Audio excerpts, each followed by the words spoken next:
Duet റൗണ്ടിൽ സിയാദിനോടൊപ്പം കണ്ടുകൊണ്ടേൻ എന്ന് പറഞ്ഞ പാട്ടാണ് പാടിയത്. അത് കഴിഞ്ഞപ്പോൾ കുറച്ച് മാർക്സ് കുറഞ്ഞു. അത് കാരണം ഡേഞ്ചർ സോണിലായി. ഇപ്പോൾ ഡേഞ്ചർ സോണിൽ ഞാൻ 7 സ്വരങ്ങൾക്കുള്ള എത്തனை പാടൽ എന്ന് പറഞ്ഞ തമിഴ് പാട്ടാണ് പാടുന്നത്. എല്ലാവരും പ്രാർത്ഥിക്കണം, അനുഗ്രഹിക്കണം.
എങ്ങനെ പാടിയെന്ന് തോന്നി മോക്ക്?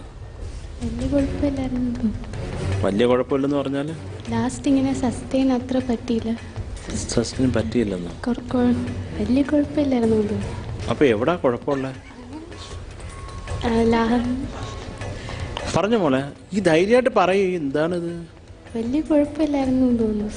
ഇന്നാകും എന്ന് മോക്ക് തോന്നുന്നു? പറ, നമുക്ക് തോന്നുമല്ലോ ഒരു കാര്യം ചെയ്തു കഴിഞ്ഞാൽ നമ്മൾ ചെറുതായിട്ട് ഇന്നാവുന്നു എന്ന് പറഞ്ഞാൽ ഒരു കാലം അകത്ത് വയ്ക്കുമെന്നു. എങ്ങനെയാണ്? ചെറുതായിട്ട് തോന്നുന്നുണ്ട്. നമ്മൾ പാടുമ്പോൾ പിന്നെ ഒരു കോമ്പസിഷന് എന്താണ് അതിനൊരു ജീവൻ വയ്ക്കാൻ വേണ്ടത്, അതാദ്യം മനസ്സിലാക്കണം. ഓക്കെ, ഞാൻ പറഞ്ഞ മനസ്സിലായോ? വെറും എപ്പോഴും പറയുന്ന പോലെ വെറും നോട്ട്സായി പോകരുത് നമ്മുടെ മ്യൂസിക് എന്ന് പറഞ്ഞാൽ.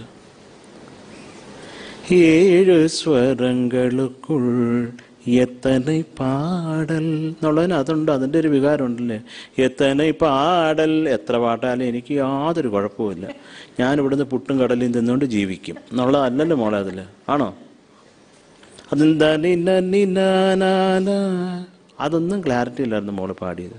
ഒന്ന് പാടിക്കേ. എന്താ ഇനി ഈ ചുരുതി പാടിയാൽ മതി. ഇതേ എനിക്ക് ലിറിക്ക. இதய சுரங்கத்துள் இதய சுரங்கத்துள் തുള്ളിങ്ങ് താഴെ വാ മോളെ. இதய சுரங்கத்துள் എത്തனை കേഴി എത്തனை കേഴി എന്നൊക്കെ പാടുമ്പോൾ അത് ഞാൻ പറഞ്ഞു മുഴുവൻ പാടാനല്ല, അത് ഇങ്ങോട്ട് തട്ടണം. എത്തனை കേഴി. എത്ര കേൾവിയാലും എനിക്ക് ഹിന്ദി പരീക്ഷയ്ക്ക് കേൾവി വന്നോണോ? എത്ര ചോദ്യമാണെങ്കിലും എനിക്കൊരു പ്രോബ്ലം ഇല്ല, അറിഞ്ഞൂടാ. അങ്ങനെ ആയി പോരുത് കേട്ടോ മോളെ. ഇത് പ്രധാനമായിട്ട് ശ്രദ്ധിക്കേണ്ട ഒരു കാര്യമാണ്. പിന്നെ സ്ലിപ്പ് വരാണ്ട് നോക്കുക കേട്ടോ. നമ്മുടെ റിതം പ്ലേയേഴ്സിന് ശ്രീലക്ഷ്മി പാടിയപ്പോൾ എന്തോ പേയ്മെൻറ്റ് കുറവായിപ്പോയെന്ന് തോന്നുന്നു. ആലാപ് തീർന്നപ്പോൾ അവർ വായിച്ച് നിർത്തി. പിന്നെ മോളിങ്ങനെ ദയനീയമായിട്ട് അവരെയൊക്കെ നോക്കുന്നതുണ്ട്. എന്ത് ചെയ്യാൻ പറ്റും? ശ്രീലക്ഷ്മി എത്ര പാടിയാ മതി എന്ന് അവർ പറഞ്ഞു. ഇത്രയും മതി, എന്തിനാ ഇതിൽ കൂടുതൽ പാടുന്നതെന്നാണ് അവർ കാണിച്ചത്. അവർക്ക് അങ്ങനെ പറയാം, മൈക്കിൽ പറയാൻ പറ്റുമോ മതിയുടെ എന്ന്? അത് പറ്റാത്തതുകൊണ്ട് അവർ ഇങ്ങടുത്തിട്ട് തക്കട് നിർത്താം എന്ന് പറയും. മോളെപ്പോഴാണ് തുടങ്ങിയേക്കുന്നത് പാവം. അതൊന്നും കുഴപ്പമില്ല കേട്ടോ.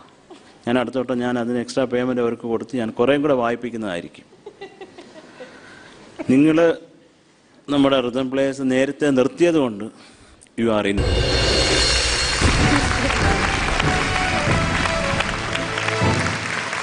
സ്വന്തം തോന്നിയത് മോക്ക് തെറ്റി തോന്നിയത് അവസാനം സസ്റ്റെയിൻ നിർത്തിയത്. സസ്റ്റെയിനിലല്ല, ഒരു പ്രശ്നമില്ല, കട്ട് ചെയ്ത പോലെ കിട്ടിയ അത്ര നല്ലത്. കുറച്ച് കട്ട് ചെയ്തു അതൊരു തെറ്റായിട്ട് നമ്മൾ, കാരണം മോൾ ക്ലിനിക്കലായിട്ട് ഒരുപാട് ചിന്തിക്കണം. അങ്ങനെ ചിന്തിക്കണ്ട മോളെ. അതിപ്പോൾ അവർ വായിച്ച് നിർത്തിയെന്ന് പറഞ്ഞാൽ അത് മതി. എൻ്റെ ഗുരുദാസൻ പറയും കച്ചേരിക്ക് എന്താ പറയണ്ടേ, വർണ്ണം പാടണം, പിന്നെ ഗണപതിക്ക് വെക്കണം, പിന്നെ അതിൻ്റെ ഒരു ഫോർമാറ്റ് ഉണ്ടല്ലോ. അങ്ങനെ ഒരു ഫോർമാറ്റൊക്കെ പാടിപ്പാടി വന്നതാണ്. അല്ലാതെ ഇത് ഇങ്ങനെ പാടിയില്ല ജയിലിലിടും തൂക്കിക്കൊല്ലുമെന്നൊന്നുമില്ല. നമ്മുടെ ഇഷ്ടമാണ് കേട്ടോ. അതുകൊണ്ട് അത് അവർ വായിച്ച് നിർത്തിയാലും മോളെ ആലാ പാടി നിർത്താം, അതിലൊരു കുഴപ്പമില്ല കേട്ടോ. ഫ്രീഡം നമുക്കുണ്ട് പാട്ടുകാർക്ക്, അവർക്കും അതുപോലെ സ്വാതന്ത്ര്യമുണ്ട്. ഓക്കെ. പക്ഷെ പാടിന് എക്സ്പ്രഷൻസ് വേണം, അതാണ് ഏറ്റവും ആവശ്യം. യോറിൻ ഫ്രണ്ട്സിന് ജോയിൻ ചെയ്തത്.